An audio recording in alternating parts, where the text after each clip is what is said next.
Celeste is a triumph in the field of modern game design.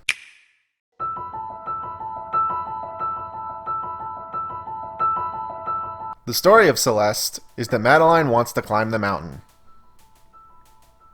And that's it. Harkening back to the NES days when plots were as simple as do the thing, the end, Celeste's narrative is deceptively straightforward.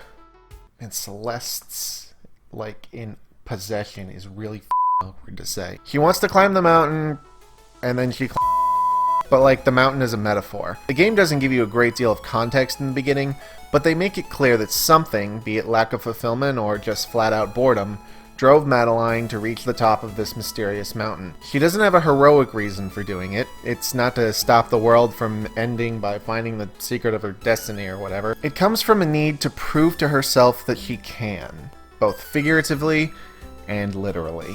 Oh my god. In this context, the simplicity of the plot is justified. It doesn't need to overload you with exposition, it gives you just enough of the character's motivation to make her a person.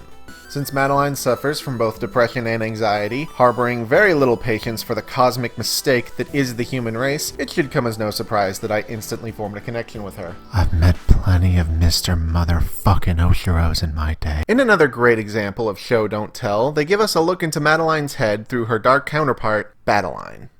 Fighting a darker version of your avatar is not unique to this game, and usually stories like this can survive on cool factor alone. Having a motherfucker trying to kill you while wearing your own face is never not fucking nightmare fuel. But Celeste opted for a more nuanced approach to this classic gaming trope.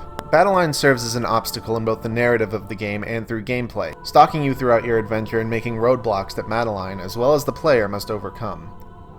So, obviously, she's the villain. But from a more objective standpoint, she is the physical representation of the negativity within our protagonist. Never is she referred to as Madeline's evil or dark self. The terminology this game employs is part of her. It's just a part of her that looks like Satan. But they kinda lampshade that. When Madeline asks why she looks like a hellspawn, she simply responds with, eh.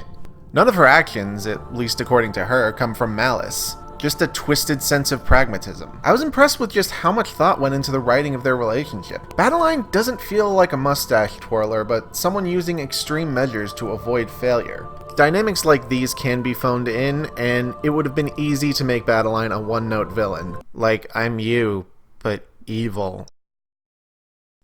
This isn't a simple good versus evil story, but an internal struggle of accepting the side of you you'd rather not see. And I fucking love it. And it goes without saying, I didn't know the game was going to get this heavy. I thought the deceptive bitch that is 2018's Celeste was your standard 8-bit platformer. It was a classic case of assuming the kawaii as fuck aesthetic represented the tone of the game, dropping $20 on the PS4, preparing for a wholesome good time. That is an interactive panic attack. If you've played any 2D platformer, you've played Celeste, is what I would say if I was an idiot. It's interesting to note that seldom will a level feature enemies of any kind, and the stages that do, yeah. The point of the game is more avoiding conflict as opposed to engaging in actual combat. It makes the game more puzzle-oriented, requiring you experiment with what angles to jump at before acting. It's not always as simple as timing a single jump arc. This made passing a stage feel more rewarding to me, as if I outsmarted the game in some way. Take that, Celeste, you series of code. And don't get me started on the B-side remixes of each stage, holy fuck. No level felt like it had wasted space. Each screen felt like it was keeping the flow of the game going. This is one of the only linear platform games since Donkey Kong Country where I actually went out of my way to pick up bonuses, because I was just having so much fun playing the game.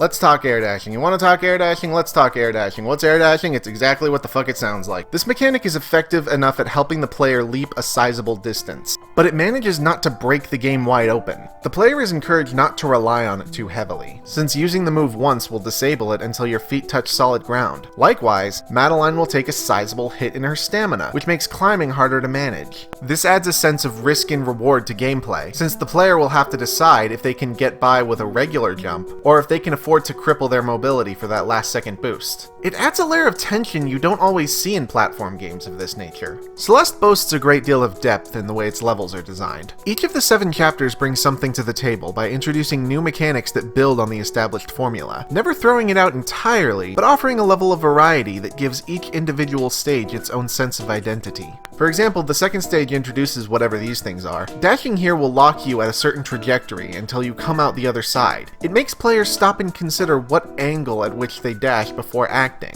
I mean, I'm just straight up in a Tool album right now. This might sound intimidating at first, but it's worth pointing out that each level is an expansion of what you'll learn in the first minute of gameplay. The tutorial wastes no time in teaching you each of the game's central mechanics, and that we as a species will never be worthy of composer Lena Raine. Tutorial is over, time to die. On top of that, Celeste benefits from a great deal of accessibility. Every screen transition acts as a checkpoint, and respawn time is quick, eliminating tedium from replaying large sections of the level. The devs wanted to make this as user-friendly an experience as possible with the new assist mode, allowing you to tweak certain difficulty options or just say fuck the police altogether. I prefer not to touch this feature, as I feel it robs the game of its tension. However, there's no shame in seeking help because you're going to fucking explode.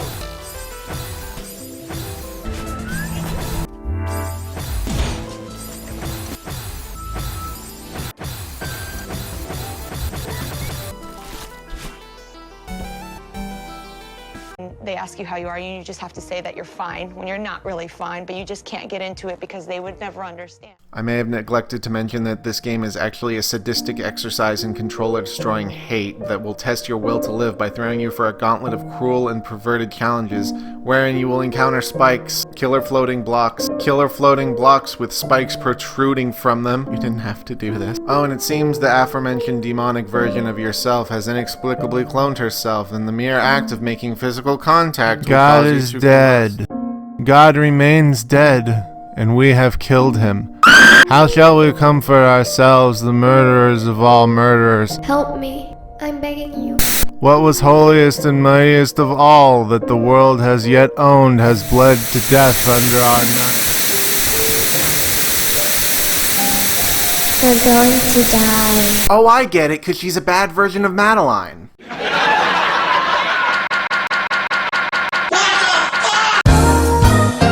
I'm not amazing at this game is the point I'm trying to get to, and I know I was very subtle about my delivery of this message, so I thought I would just tell you to your face. Now, rage games aren't anything new, but despite its marriage-ruining difficulty, Celeste is able to maintain its theme of perseverance. It encourages the player to improve, never shaming them for asking for help and seeing death as a time you didn't give up. The game's difficulty is used as a storytelling device that relates back to our protagonist's motivation. I'm getting a little broad here, but gaming by definition is a self-imposed challenge, and gamers like the feeling of overcoming adversity for nothing more than our own satisfaction. It's precisely why there's so much ire for tutorial characters like Fee and Aelia, or why there's so many no-hit videos of famously hard boss fights. And no matter what year you're watching this in, it's very likely people are still talking about the Souls series. However, if you need a non-gaming example, it's like climbing a mountain. I said before that we know very little about Madeline other than she wants to climb the mountain, and that's because that's all we need to know. We don't need to see Madeline's motivation, we feel it. The game revolves its narrative around a universal theme present in all of gaming to form a connection with the player. Why else would they start with the words, "You can do this"? I know I've said it before, but it bears repeating. This is good game design.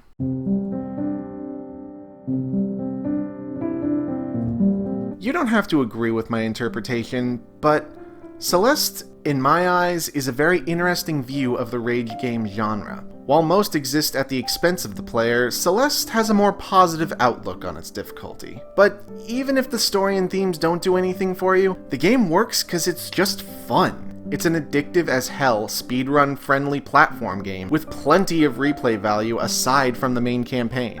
If I'm being honest, there's probably more to talk about. There's so much more to say about the characters, the excellent endgame, all of the post-game content, and the DLC chapter, which I haven't even fucking played yet.